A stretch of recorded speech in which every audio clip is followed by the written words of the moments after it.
যাবো যাবো।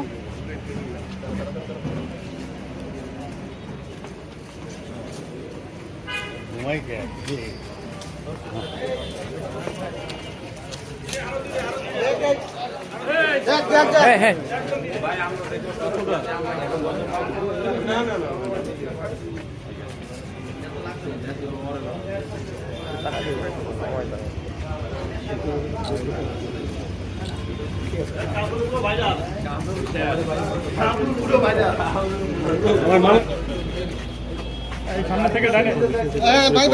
ফরিদপুর জেলার বোয়ালবাড়ি থানাধীন সাতুর ইউনিয়নের একটি জুট মিল কারখানায় একটি অত্যন্ত হৃদয় বিদারক ঘটনা ঘটেছে।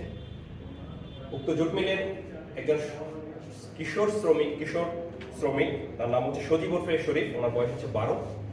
তাকে তার আরেক সহকর্মী রিফাত শেখ ওরফে হাকিম নামক তার একই সাথে কাজ করে।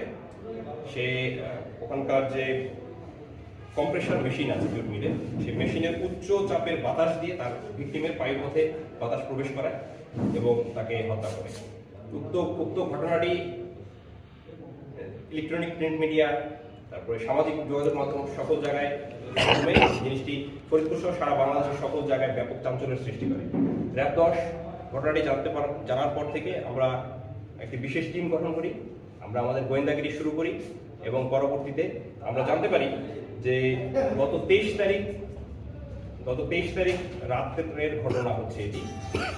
ভিকটিমকে উচ্চভাবে যে বাতাসটা প্রবেশ করানোর পর থেকে ভিকটিমের পেটটা হঠাৎ করে ফুলে যাওয়ার পরে ইনস্ট্যান্ট তার কিছু রক্তপাত হয় বলে আমরা জানতে পেরেছি।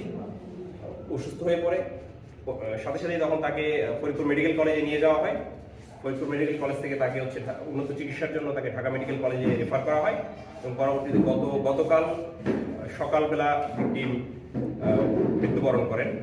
পরবর্তীতে গতকাল রাতে আজকে 26 তারিখ ভোরবেলা একটি হত্যা মামলা দায়ের করা হয় বোয়ালমারী থানায়।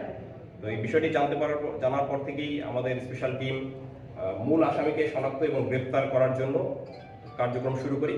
তো পরবর্তীতে আজকে আমাদের একটি বিশেষ টিম এবং র্যাব সদর দপ্তরের গোয়েন্দা তথ্যের ভিত্তিতে এবং প্রযুক্তিগত সহায়তায় আমরা মাগুরা থেকে মূল যে অভিযুক্ত আসামি রিহাত শেখ ওরফে হাকিমকে গ্রেপ্তার করতে সক্ষম হই। আসামি আপনারা দেখতে পাবেন যে বাম পাশে যেই উচ্চচাপের পাইপটা দিয়ে তার পাইপের মধ্যে প্রবেশ করানো হয়েছিল, সেই পাইপটা এখানে নিয়ে এসেছি আমরা। আপনাদেরকে ওই পরবর্তীতে ছবি দিয়ে দিব আমরা যে কোথায় পাইপটা জুট মিলে যে কিভাবে কম্প্রেসারটা ছিল সেটার একটা ছবি দিয়ে দিব আপনাদেরকে। তো আসামি আমাদের কাছে আছে, আমরা পরবর্তী আইনানুগ ব্যবস্থা চলমান, কিছুক্ষণ পরে আমরা আসামিকে সংশ্লিষ্ট থানায় হস্তান্তর করব। আসামিকে আমরা জিজ্ঞাসা করেছি, আসামি প্রাথমিক স্বীকারোক্তিতে যেটা বলেছে, তারা যখন তাদের ফ্যাক্টরির কাজ শেষ হওয়ার পরে শরীরে কিছুটা ময়লা লাগার পরে হচ্ছে তারা ওই সাধারণত এই পাইপটি দিয়ে, এটা তো যেহেতু উচ্চচাপের বাতাস, তারা শরীর পরিষ্কার করে। তা আসামি সে হঠাৎ করে ভিকটিমের বায়ু পথে সেই উচ্চচাপের বাতাসটা প্রবেশ করানোর পরে এটা তো অনেক বেশি জোরের বাতাস, কিছু সময় কয়েক সেকেন্ড দেওয়ার সাথে সাথে পেটটা ফুলে যাওয়ার পরে ওই অবস্থায় আসামি অসুস্থ হয়ে পড়ে এবং